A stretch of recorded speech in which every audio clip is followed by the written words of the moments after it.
ये है दिल्ली दर्पण। दर्शकों नमस्कार, जय हिंद। आप देख रहे हैं दिल्ली दर्पण टीवी। दर्शकों, दिल्ली के अंदर कोई भी अगर घटना घटित होती है, आपके साथ हो या किसी और के साथ भी, तो वो सबसे पहले दिल्ली के अंदर दिल्ली पुलिस को याद करता है। कोई भी घटना उसके साथ घटित हो, तुरंत वो सबसे पहले सूचना देने का प्रयास करता है दिल्ली पुलिस को। और आप समझिए, जब आपके साथ कोई घटना घटित हुई, आपने दिल्ली पुलिस को कॉल किया और आपने लगभग 2 से 3 घंटे तक इंतजार किया, उसके बाद भी ना तो दिल्ली पुलिस आपकी सहायता करने के लिए आती है और ना ही आपके पास कोई कॉल बैक आता है। क्या आपकी एफआईआर रजिस्टर्ड हुई, क्या आपकी कंप्लेंट रजिस्टर्ड हुई, क्या आपके पास पुलिस पहुंची, वो भी उसका भी जायजा लेना कोई आपके पास नहीं आता है। दर्शकों, ये ऐसा पहली बार नहीं है कि इस तरह का केस सामने आ रहा हो। मैं जो आपको बताने जा रहा हूँ, ये बेहद हैरान और अपने आप में चौंकाने वाला है कि किस तरीके से दिल्ली का आम नागरिक दिल्ली के अंदर कितना कानूनी रूप से और पुलिस सुरक्षा में महफूज अपने आप को महसूस करता है।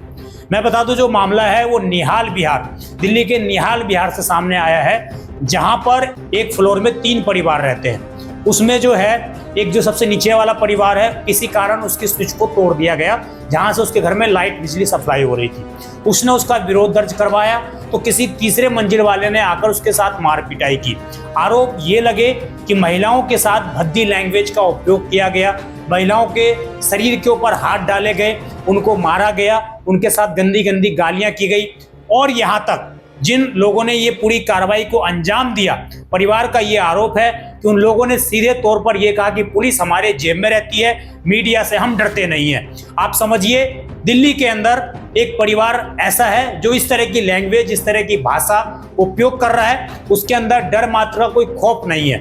मैं बता दूं, जिस परिवार की मैं अभी आपको रिकॉर्डिंग सुनाने वाला हूं, उस महिला ने खुद हमें रिकॉर्डिंग हमसे बात की और बताया कि किस प्रकार उस महिला के साथ, उस बच्ची के साथ ये पूरी वारदात हुई। उस महिला ने जो बताया वो बेहद हैरान करने वाला है, क्योंकि उसने बताया कि दिल्ली पुलिस को मैंने कई बार कॉल किया, मैं घंटों अपने घर से दूर एक गुरुद्वारे में जाकर बैठी रही कि आज अब पुलिस आएगी तो तब पुलिस आएगी और हमारी सहायता होगी, हमारी कंप्लेन रजिस्टर्ड की जाएगी। लगभग 2 से 3 घंटे बीत जाने के बाद भी रात के 2-2:30 बजे तक वो परिवार गुरुद्वारे के बाहर बैठा रहा, अपनी इस आस में कि पुलिस अब आ रही होगी तो तब आ रही होगी और उनकी सहायता की जाएगी, उनकी कंप्लेन को रजिस्टर्ड किया जाएगा। परंतु पुलिस का अभी तक, जब मैं अभी वीडियो रिकॉर्ड कर रहा हूं, अभी तक भी पुलिस उनसे हालचाल जानने के लिए नहीं आई है कि आपने क्यों कॉल किया था, क्या उसके पीछे वजह थी, किसने आपके साथ मार पिटाई की, इसकी कोई जानकारी लेने उनके पास नहीं आया। हालांकि परिवार ने अब लिखित में थाने के अंदर कंप्लेन दे दी है, निहाल विहार में जाकर। साफ साफ आप देख रहे होंगे कंप्लेन, जहां पर इस लेटर में साफ तौर से कंप्लेन लिखा है कि उनके साथ क्या हुआ, क्या नहीं हुआ, किस तरह की चीजें हुई थी, सारी चीजें उन्होंने बताने का स्पष्ट किया है। और इसी कंप्लेन में उन्होंने ये लाइन लिखी है कि वो परिवार हमसे बोलता है कि दिल्ली पुलिस और मीडिया से हम नहीं डरते, दिल्ली पुलिस तो हमारे जेब में है। आप समझिए, क्या पुलिस को पहले से पता था कि जिस परिवार ने ये मार पिटाई की वो परिवार उनका जानने वाला है, पुलिस से कोई संबंध है उसका, या कोई उच्च दर्जे का व्यक्ति है, इसलिए पुलिस कंप्लेंट पर नहीं गई?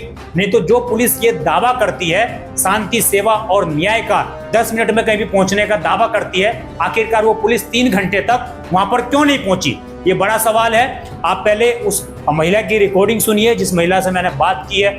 उन्होंने साफ तौर से उस रिकॉर्डिंग में किस तरह के गंभीर आरोप दिल्ली पुलिस पर लगाए हैं। उसके बाद एक सवाल जरूर उठता है कि दिल्ली में ट्रिपल इंजन की सरकार का, प्रशासन का, कानून व्यवस्था का लोगों को फायदा मिलता हुआ नजर नहीं आ रहा है। हेलो।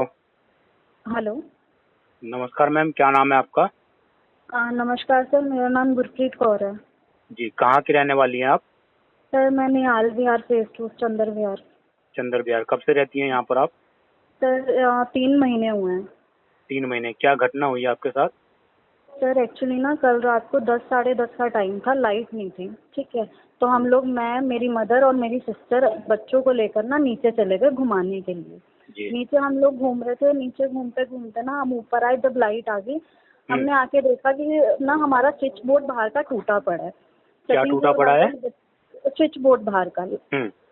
तो हमें सेकंड फ्लोर वाले बच्चे ना डेली यही काम करते हैं कि आते हैं, बटन दबाते हैं, बटन तोड़ के भाग जाते हैं, जब से आए हैं तब से यही कर रहे हैं। तो हम ना बस उनके मम्मी पापा को कंप्लेंट ही करने जा रहे थे कि आपके बच्चे ने ये किया, आप समझाओ उन्हें, ठीक है। तो इतने में ना 4th फ्लोर वाले आए हैं। अब उनके पापा थे और वो थे, दोनों ने ना खूब ज्यादा ड्रिंक कर रखी थी, इतनी ड्रिंक कर रखी थी कि उनसे खुद से चला भी नहीं जा रहा था दोनों से। जी। तो ना गंदी गंदी गालियां देने लग गए, अभद्र तरह से बात करने लग गए। तो मेरी सिस्टर और मैंने बोला वीर जी तुसी ना ड्रिंक कितनी हुई है, तुसी चले जाओ, इस टाइम अच्छा नहीं लगता, देखो तुसी ड्रिंक कितनी हुई है, तुसी चले जाओ। उन्होंने क्या किया, मेरा और कुछ नहीं सुना, मुझ पे और मेरी सिस्टर को सीधा थप्पड़ मारा उन्होंने। जो बुजुर्ग अंकल थे उनके फादर, वो मेरी सिस्टर ने बोला अंकल जी रहने दो, जाओ प्लीज जाओ। वो मेरी सिस्टर को बोलते कुत्ती तू चुप कर जा।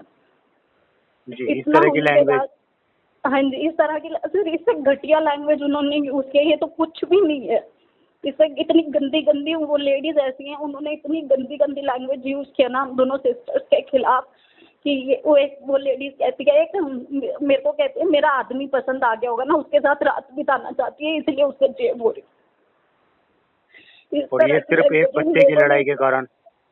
हाँ जी, सिर्फ बच्चे की लड़ाई हुई है उसके कारण इस तरह की चीजें की गई है? जी, बच्चे बार बार स्विच बदल रहे हैं और हम आपको और मेरा तो मैटर भी नहीं है कुछ, हम आपको कुछ बोल भी नहीं रहे। आप आए हो ड्रिंक करके, आप अपने घर पे जाओ ना, हमारा तो आपसे कोई लेना देना ही नहीं है बाबा, आप हमें बोल क्यों रहे हो कुछ उल्टा सीधा। इतने मैंने सर हम लोग नीचे, मैं मेरी सिस्टर और मेरी मम्मी नीचे जाते क्योंकि हमारे घर पे ऊपर नेटवर्क भी नहीं आते प्रॉपर, तो हम लोग नीचे जाते हैं फोन करने पुलिस पे 112 नंबर पे। पहले तो हम 3-4 बार कॉल करते हैं, नंबर ही नहीं मिलता कंटिन्यूसली। फिर कॉल करते हैं तो पुलिस वाले को ना बोलते हैं कि सर ऐसे ऐसे हो रहा है, आप प्लीज पुलिस भेजिए। पुलिस नहीं आती। फिर ये ना पूरा परिवार भागने की कोशिश करते हैं, 2 स्कूटी लेके जाते हैं, दोनों स्कूटी पे ये 3। आपने पुलिस को कॉल किया, पुलिस नहीं आई? नहीं सर, पुलिस नहीं आई, फोन तक नहीं आया पुलिस का दोबारा। सर आना तो वो बहुत दूर की बात हो जाती है, पुलिस फोन ही नहीं करा उन्होंने कोई कॉल बैक।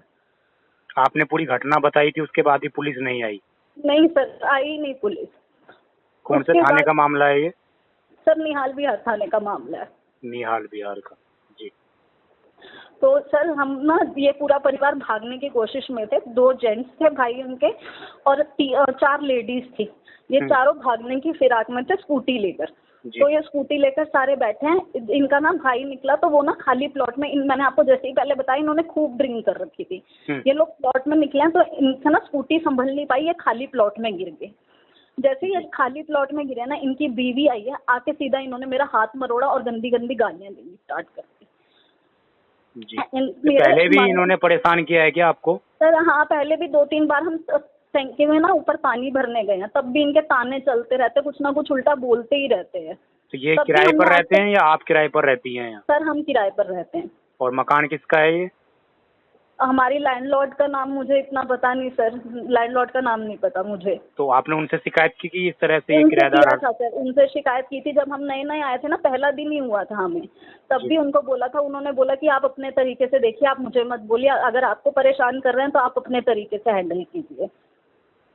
मेरे यहाँ तक कि सर मेरा ना एक लंग खराब है, तो अब भी उन्होंने इतना सब टॉर्चर किया है। मैं मानोगे, हम रात को 1-1:30 बजे के करीब तक बाहर थे, पुलिस वालों का वेट कर रहे थे। हमने ना 112 पे जब कॉल किया ना, ये गंदी गंदी गालियां दे रहे थे, हमने पुलिस वालों को ये तक सुनाई है कि सर ये लैंग्वेज देखो आप, प्लीज आप जल्दी आ जाओ, नहीं तो ये हमें जान से मारने की धमकी दे रहे हैं, हमें ये लोग मार देंगे, आप प्लीज आ जाओ। तब भी पुलिस नहीं आई है? तब भी पुलिस नहीं आई। हम गुरुद्वारा है, दिलेर मेहंदी गुरुद्वारा, रात को हम वहाँ पर इतनी देर तक बैठते रहे, पुलिस वालों का वेट करते, पर तब भी पुलिस नहीं आई सर, कॉल तक नहीं आया पुलिस वालों का। पुलिस तो आने दूर की बात है। जी, अभी आप क्या कार्रवाई चाहती हैं, क्योंकि पुलिस तो मैं चाहती हूँ कि पुलिस एक्शन ले इस पर, जो इन्होंने किया है। कल को आज हमारे साथ हुआ है, कल को इससे भी बड़ी दुर्घटना घट सकती है किसी के भी साथ। अगर कल को ऐसा कुछ होता, दिल्ली पुलिस फिर रिस्पॉन्स नहीं करेगी, कल को मर्डर हो जाएगा, क्या करेगी दिल्ली पुलिस? बार बार फोन करते रहो, दिल्ली पुलिस का कोई रिस्पॉन्स क्यों नहीं आता है?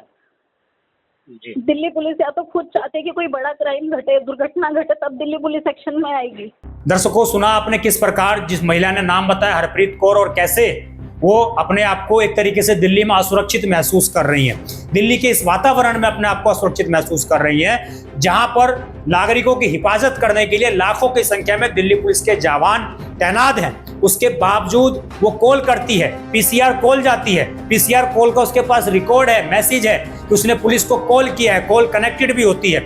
उसके बावजूद पुलिस वहां पर नहीं आती है, और ना ही कोई दोबारा कन्फर्मेशन कॉल आया कि मैम आपके साथ क्या हुआ है, आपने दिल्ली पुलिस में क्यों कॉल किया।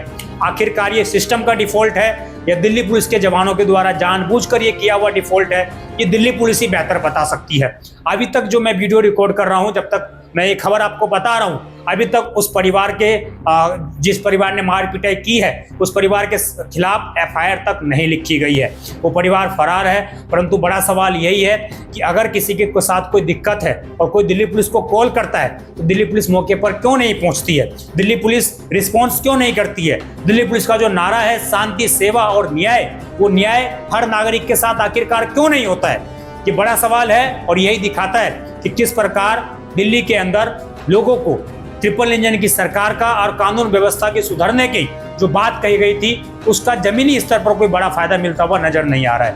आपकी जो भी पूरी खबर पर राय हो, आप दिल्ली पुलिस को ये खबर टैग जरूर करिएगा, कमिश्नर साहब को जरूर भेजिएगा, जिससे कि उनको भी जानकारी हो सके कि उनके नीचे काम करने वाले अधिकारी किस तरह से लापरवाही बरतते हैं और किस तरीके से हर एक छोटी कंप्लेन को अनजाने में ले लेते हैं कि ये तो मार पिटाई का मामला है। सोचिए वहां पर अगर कोई बड़ा हादसा हो जाता तो उसकी जिम्मेवारी किसकी होती? क्या पुलिस वाले उसकी रिस्पॉन्सिबल लेते? क्या पुलिस के ऊपर एफआईआर होती? नहीं होती। बस यही एक बड़ा सवाल हम भी आपके सामने छोड़कर जा रहे हैं। आपकी जो भी पूरी खबर पर राय हो कमेंट अवश्य करिएगा। आप देखते रहें दिल्ली दर्पण टीवी। मैं विजय ठाकुर, धन्यवाद। लेटेस्ट खबरों के लिए सब्सक्राइब करें हमारा YouTube चैनल या फिर लॉग ऑन करें www.delhidarpantv.com। खबरों की कवरेज और विज्ञापनों के लिए संपर्क करें इस नंबर पर।